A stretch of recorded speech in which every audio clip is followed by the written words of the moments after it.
Yahya, saya mahasiswa Universitas Kristen Indonesia Maluku, Fakultas Kesehatan, Program Studi Ilmu Keperawatan. Saya kelas D dengan NPM 12114201190021.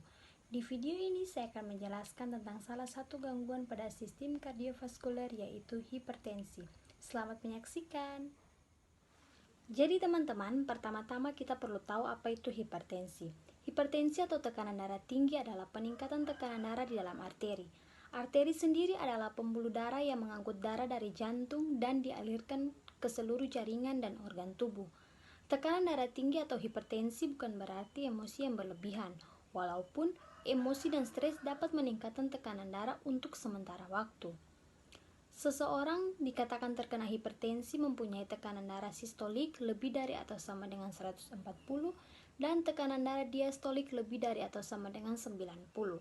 Seseorang dikatakan terkena hipertensi tidak hanya dengan satu kali pengukuran, tetapi 2 kali atau lebih pada waktu yang berbeda.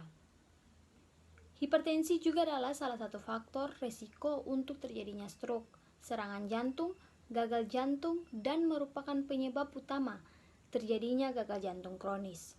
Sejalan dengan bertambahnya usia, hampir setiap orang mengalami kenaikan tekanan darah. Tekanan darah sistolik terus meningkat sampai usia 80 tahun, sedangkan tekanan darah diastolik terus meningkat sampai usia 55-60 tahun, kemudian berkurang secara perlahan atau bahkan menurun drastis. Yang kedua, etiologi atau penyebab hipertensi. Penyebab hipertensi dibagi menjadi 2, teman-teman. Yang pertama, hipertensi primer atau esensial, yang kedua, hipertensi sekunder. Hipertensi primer atau esensial adalah hipertensi yang tidak atau belum diketahui penyebabnya. Terdapat 95% kasus hipertensi ini. Faktor yang mempengaruhi hipertensi primer ini seperti genetik, lingkungan, hiperaktivitas susunan simpatis, efek dalam ekskresi Na, peningkatan Na dan Ca intraseluler, dan faktor-faktor yang meningkatkan risiko seperti obesitas, alkohol, merokok, serta polisetemia. Sedangkan hipertensi sekunder sendiri terdapat sekitar 5% kasus. Penyebab spesifiknya diketahui seperti penggunaan estrogen, penyakit ginjal, hipertensi vaskular renal, serta hipertensi yang berhubungan dengan kehamilan, dan lain-lain. Yang ketiga, sign atau tanda-tanda hipertensi. Seseorang yang mengidap hipertensi akan merasakan beberapa tanda-tanda, antara lain sakit kepala, lemas, masalah dalam penglihatan, nyeri dada, sesak napas, dan yang terakhir adanya darah dalam urin. Yang keempat, simptom atau gejala hipertensi. Pada sebagian besar penderita hipertensi tidak menimbulkan gejala. Meskipun demikian, secara tidak sengaja beberapa gejala terjadi bersamaan dan dipercaya berhubungan dengan hipertensi, padahal sebenarnya tidak. Gejala yang dimaksud adalah sakit kepala, pendarahan dari hidung, pusing, wajah kemerahan, dan kelelahan. Yang kelima, patofisiologi hipertensi. Patofisiologi hipertensi secara alami diawali dari kenaikan tekanan darah sesekali saja. Tanpa melakukan pemeriksaan tekanan darah, teman-teman tidak akan tahu kalau terjadi kenaikan tekanan darah. Naiknya tekanan darah yang kadang-kadang ini lama-kelamaan akan semakin sering, kemudian menetap atau tidak bisa turun kembali. Patofisiologi hipertensi diawali dari tahap sangat dini hingga hipertensi tingkat lanjut. Yang pertama, prehipertensi. Prehipertensi sering juga disebut hipertensi tahap awal, yaitu ketika hasil pemeriksaan tekanan darah menunjukkan kenaikan, tetapi belum masuk kategori hipertensi. Prehipertensi ditandai dengan tekanan darah sistolik adalah 120-139 dan diastolik adalah 80-89. Yang kedua, hipertensi tahap 1. Hipertensi tahap 1 pada umumnya dialami pada usia 20-40 tahun ketika tekanan darah antara 140/90 dan 159/99. Jika sudah diketahui hipertensi seperti ini, maka harus dilakukan terapi. Yang ketiga, hipertensi tahap 2. Dikenal juga sebagai hipertensi tahap 2, yakni ditunjukkan dengan tekanan darah 160/100 atau lebih tinggi. Yang keempat, hipertensi tingkat lanjut atau komplikasi. Ini adalah tahap akhir hipertensi. Ketika sudah terjadi komplikasi ke organ tubuh lainnya, baik ke pembuluh darah, jantung, ginjal, mata, dan saraf, Usia rata-rata yang muncul gejala komplikasi adalah 40-60 tahun. Diagnosa. Yang keenam, diagnosa yang akan muncul pada penyakit hipertensi. Yang pertama, risiko tinggi terkena penurunan curah jantung yang berhubungan dengan vasokontraksi pada pembuluh darah. Yang kedua, intoleransi aktivitas berhubungan dengan kelemahan umum, ketidakseimbangan antara kebutuhan oksigen dan suplai. Yang ketiga, gangguan rasa nyaman, yaitu nyeri kepala berhubungan dengan peningkatan tekanan darah otak. Yang keempat, resiko ketidakefektifan perfusi jaringan otak berhubungan dengan sirkulasi darah yang kurang ke otak. Dan yang terakhir, kelima, kurangnya pengetahuan mengenai kondisi penyakitnya. Selanjutnya teman-teman, kita masuk pada contoh kasus hipertensi. Yang pertama, pengkajian. Biodata pasien, nama Nyonya T, umur 70 tahun, agama Islam, pekerjaan petani, diagnosa medis hipertensi. Biodata penanggung jawab, nama Miam, umur 25 tahun, hubungan dengan pasien anak. Yang kedua, pemeriksaan fisik. A. Pemeriksaan kepala, wajah, dan leher. Yang pertama, pemeriksaan kepala. Inspeksi bentuk kepala, dolicephalus, kesimetrisan sama, luka tidak ada. Palpasi, nyeri tekan ada, dan pusing. Yang kedua, pemeriksaan mata. Inspeksi A. Kelengkapan dan kesimetrisan mata sama. B. Warna iris merah. C. Kelopak mata, odema, peradangan, benjolan tidak ada. D. Pemeriksaan virus tanpa Selenkart, kurang jelas. E. Konjungtiva dan sklera. Konjungtiva anemis dan sklera coklat. Yang ketiga, pemeriksaan hidung. Inspeksi dan palpasi, pembengkokan, sekret, pendarahan, kotoran, polip tidak ada. Yang keempat, pemeriksaan telinga. Inspeksi bentuk simetris, lesi, peradangan, penumpukan serum, pendarahan, perforasi tidak ada. Palpasi tidak ada nyeri tekan. Yang kelima, pemeriksaan mulut dan faring. Inspeksi dan palpasi, kelainan kongenital lobio tidak ada. Warna bibir merah muda, lesi tidak ada, karies ada, kotoran ada, gigi palsu ada, gingivitis ada, warna lidah kotor, perdarahan, abses tidak ada. Yang keenam, pemeriksaan wajah. Inspeksi ekspresi wajah klien tegang, kondisi klien lesu dan letih, kelumpuhan otot facialis tidak ada. Yang ketujuh, pemeriksaan leher. Inspeksi dan palpasi, A. Bentuk leher simetris, peradangan, perubahan warna, massa tidak ada. B. Pembesaran kelenjar tiroid tidak ada. C. Pembesaran vena jugularis tidak ada. Kedelapan, keluhan yang dirasakan klien terkait dengan pemeriksaan kepala, wajah, leher. Klien mengeluh kepalanya terasa pusing. B. Pemeriksaan toraks dan paru. A. Inspeksi. Yang pertama, bentuk toraks normal, cage, susunan ruas tulang belakang, bentuk dada simetris. Yang kedua, pola nafas. Tachypnea. B. Palpasi, pemeriksaan taktil tidak ada, getaran antara kanan dan kiri sama, kionosis tidak ada. C. Perkusi, area paru sonor.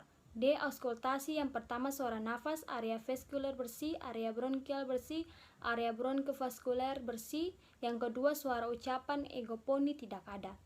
Yang ketiga, suara tambahan, rales ada. E. Kelainan lain yang dirasakan klien terkait dengan pemeriksaan toraks dan paru, yaitu klien merasa dadanya sesak ketika bernafas. C. Pemeriksaan jantung. A. Inspeksi, ikus cordis tidak, palpasi pada dinding toraks lemah. B. Palpasi pada dinding toraks teraba, tidak teraba atau tidak terkaji. C. Keluhan lain terkait dengan pemeriksaan jantung, tidak ada kelainan. D. Pemeriksaan abdomen. A. Inspeksi. Yang pertama, bentuk abdomen datar. Yang kedua, massa atau benjolan tidak ada. Kesimetrisan sama, bayangan pembuluh darah vena tidak ada. B. Auskultasi, frekuensi peristalik usus 15 kali per menit. C. Palpasi. Yang pertama, hepar, perebahan lunak. Yang kedua, lain, tidak terdapat nyeri tekan dan tidak ada pembesaran. Yang ketiga, apendik, nyeri tekan, nyeri lepas, nyeri menjelar, kontralateral tidak ada. D. Kelainan yang dirasakan pada saat pemeriksaan abdomen, tidak ada kelainan. E. Pemeriksaan genitalia tidak dikaji. F. Pemeriksaan muskuloskeletal atau ekstremitas. Inspeksi, otot antara sisi kanan dan kiri simetris, demorfitas, fraktur, terpasang gips tidak ada. G. Pemeriksaan neurologis. Respon membuka mata spontan, respon verbal 5, respon motorik 6. Kesimpulan kompor mentris memeriksa tanda-tanda rangsangan otak. Peningkatan suhu tidak ada, nyeri kepala ada, kaku kuduk tidak ada, mual muntah ada, kejang tidak ada, penurunan kesadaran tidak ada. H. Pemeriksaan laboratorium. A. Darah lengkap, leukosit 6,250, hemoglobin 15,4. B. Kimia darah, ureum 50, kreatinin 0,89, SGDT 20, SGPT 16, gula darah 95. I. Pemeriksaan radiologis. Tidak dilakukan pemeriksaan radiologi. J. Terapi yang telah diberikan. Yang pertama akran 3x1, yang kedua aminodrip 1/2 ampul, yang ketiga cairan RL 20 tetes per menit. Teman-teman, selanjutnya analisa data. Yang pertama, data subjektif klien mengatakan klien mempunyai riwayat hipertensi. Data objektif tekanan darah klien meningkat 175/100. Etiologi, medula, saraf simpatis, ganglia simpatis, tekanan darah, kontriksi, peningkatan tekanan darah. Problem peningkatan tekanan darah. Yang kedua, data subjektif keluarga klien mengatakan klien merasa sakit kepala yang sangat hebat. Data objektif, klien meringis menahan sakit kepala yang dirasakan. Tekanan darah 175/100, ADL, klien sakit terhambat. Etiologi, saraf simpatis, saraf pasca ganglin, kontriksi, sakit kepala, problem nyeri atau sakit kepala. Yang ketiga, data subjektif keluarga klien mengatakan klien tidak bisa tidur semalam dan terus merasakan sakit kepalanya. Data objektif tekanan darah 175/100, ACL klien sedikit terhambat. Etiologi, peningkatan tekanan vaskuler cerebral, saraf simpatis, tidak mampu mengatasi nyeri. Gangguan pola istirahat, problem gangguan pola tidur. Diagnosa keperawatan. Yang pertama, peningkatan tekanan darah berhubungan dengan penurunan curah jantung, ditandai dengan karena punya riwayat hipertensi dengan tekanan darah 175/100. Yang kedua, nyeri berhubungan dengan peningkatan vaskuler ditandai dengan sakit yang dirasakan oleh pasien. Yang ketiga, gangguan pola tidur berhubungan dengan ketidakmampuan mengatasi nyeri ditandai dengan mata klien tampak cekung, tekanan darah 175/100. Intervensi keperawatan. Pada diagnosa pertama, tujuannya yang pertama tekanan darah menurun, yang kedua nyeri berkurang. Intervensi keperawatan yaitu yang pertama pantau tekanan darah, yang kedua berikan lingkungan tenang, nyaman, kurangi aktivitas. Yang ketiga batasi jumlah kunjungan, yang keempat lakukan tindakan yang nyaman seperti pijatan leher dan kepala. Yang kelima kolaborasi dalam pemberian obat tiazid. Rasionalnya, yang pertama untuk melihat perkembangan penurunan tekanan darah. Yang kedua membantu menurunkan rangsangan simpatis, meningkatkan relaksasi. Yang ketiga mengurangi stres dan ketegangan yang mempengaruhi tekanan darah. Yang keempat, tiazid mungkin menggunakan untuk menurunkan tekanan darah. Fungsi ginjal realti normal. Pada diagnosa kedua, tujuannya menurunkan skala rangsangan nyeri di kepala. Intervensi keperawatan, yang pertama mempertahankan tirabaring selama fase aktif. Yang kedua, memberikan tindakan non-farmakologi untuk menghilangkan sakit kepala seperti kompres dingin dan pijat. Yang ketiga, kolaborasi dalam pemberian analgesik. Rasionalnya, yang pertama, tindakan yang menurunkan tekanan vaskular cerebral dan yang memperlambat respons simpatis, efektif dalam rangka mengurangi sakit kepala dan komplikasi. Yang kedua, mengurangi atau mengontrol nyeri dan menurunkan rangsangan sistem saraf simpatis. Pada diagnosa ketiga, tujuannya yang pertama pola tidur klien terpenuhi, yang kedua klien tidak terbangun lagi pada malam hari. Intervensi keperawatan yang pertama batasi jumlah pengunjung dan lamanya tinggal. Yang kedua, kolaborasi dalam pemberian obat Yang ketiga, membaca ayat suci Al-Quran sebelum waktu tidur. Rasionalnya yang pertama, vasodilitasi pada sistem saraf simpatis. Yang kedua, memberi ketenangan batin klien sebagai umat muslim. Implementasi dan evaluasi. Pemeriksaan pertama, diagnosa pertama tanggal 21 bulan 2 2017. Implementasi yang pertama, mengkaji tekanan darah 175/100. Yang kedua, mengurangi aktivitas pasien dan menghindari keributan di dalam ruangan. Yang ketiga, melakukan pijatan pada punggung dan leher. Yang keempat, memberikan obat captopril 2x12,5. Evaluasi, subjek keluarga mengatakan nyeri kepala klien masih dirasakan. Objek tekanan darah 175/100. Penilaian, masalah belum teratasi. Plan atau perencanaan intervensi dilanjutkan. Diagnosa kedua tanggal 21 bulan 2 2017. Implementasi yang pertama, mempertahankan agar klien tidak baring selama nyeri masih terasa. Yang kedua, melakukan pijatan ringan pada leher. Yang ketiga, memberikan obat analgesik asam mefenamat 3x500. Evaluasi, subjek keluarga mengatakan nyeri klien masih terasa. Objek, klien tampak meringis. Penilaian, masalah belum teratasi. Perencanaan intervensi dilanjutkan.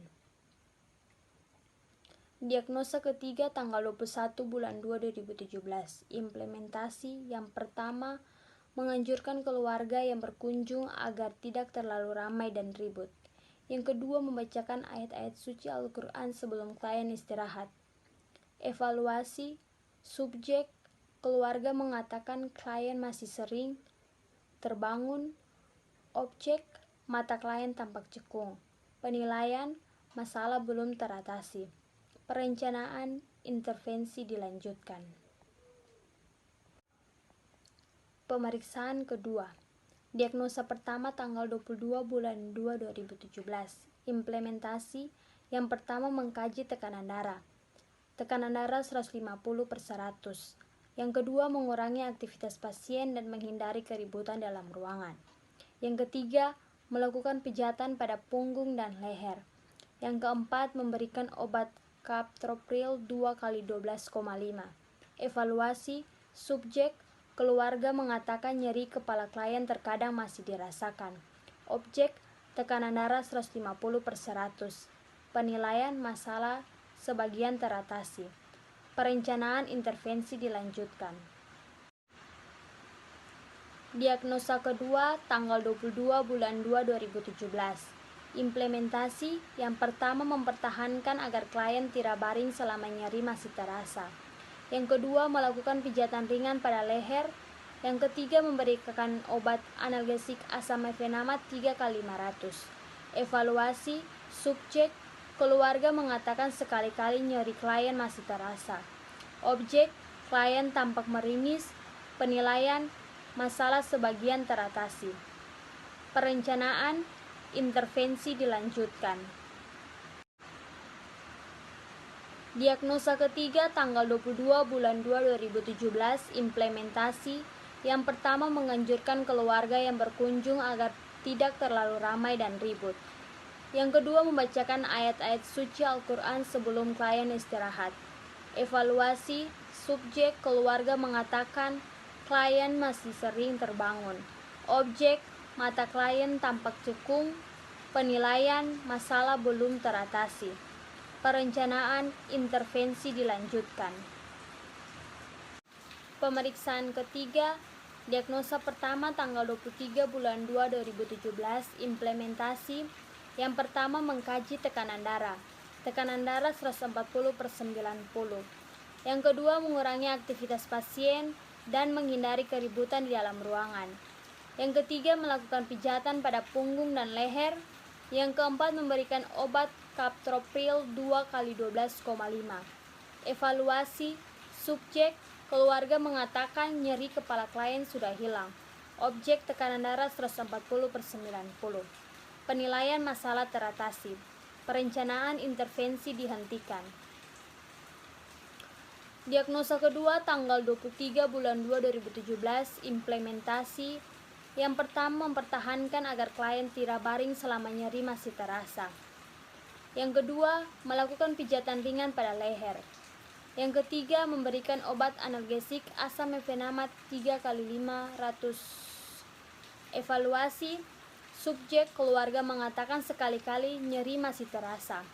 Objek, wajah klien tampak rileks. Penilaian, masalah teratasi. Perencanaan, intervensi dihentikan. Diagnosa tanggal 23 bulan 2 2017. Diagnosa ketiga. Implementasi yang pertama, menganjurkan keluarga yang berkunjung agar tidak terlalu ramai dan ribut. Yang kedua, membacakan ayat-ayat suci Al-Quran sebelum klien istirahat. Evaluasi, subjek keluarga mengatakan klien sudah bisa tertidur. Objek, mata klien tidak tampak cekung. Penilaian, masalah teratasi. Perencanaan, intervensi dihentikan.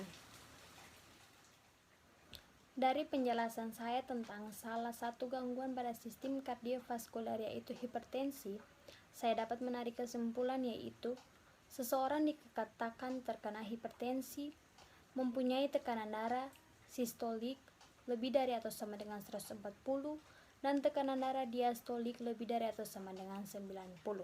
Penyakit ini adalah penyakit yang berbahaya karena merupakan salah satu faktor risiko terjadinya stroke. Hipertensi berdasarkan penyebabnya dibagi menjadi dua, yaitu hipertensi primer atau merupakan hipertensi dengan penyebab yang tidak diketahui secara pasti, dan hipertensi sekunder yaitu hipertensi yang disebabkan oleh penyebab spesifik tertentu, misalnya penyakit ginjal, penyakit endokrin, atau karena penyakit koartosio-aorat.